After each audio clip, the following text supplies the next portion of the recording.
मी 2 महिन्यामध्ये अप्रिय घटना जगात देशात घडणार आहेत. वार तारीखाचं त्यात सांगणार आहे.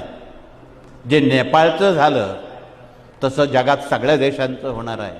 त्यात भारत सुद्धा मागे नाही. जगामध्ये सर्व देशांमध्ये मोठ्या प्रमाणात अतिवृष्टी.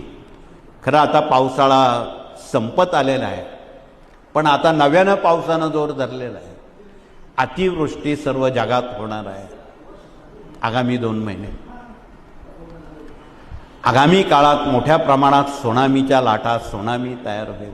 समुद्रकाठचे जे देश आहे त्यांना लाल कंदील लागलेला आहे. मोठ्या प्रमाणात 8 रिश्टर 9 रिश्टर भूकंप होणार आहे. त्यात भारत आहे, गुजरात आहे, दिल्ली आहे, जम्मूपासून तर सर्व पाकिस्तानपर्यंत खूप मोठ्या प्रमाणात भूकंप होणार आहेत. खूप मोठी नुकसान, वित्त आणि मानवहानी होणार आहे. अनेक प्रकारच्या रोगराया त्यातून होणार आहे. कोरोनापेक्षा अवघड आजार आगामी काळामध्ये टपून आहेत.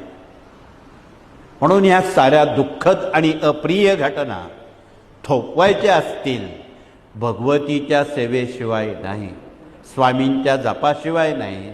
म्हणून आपणाला ग्रहपाठ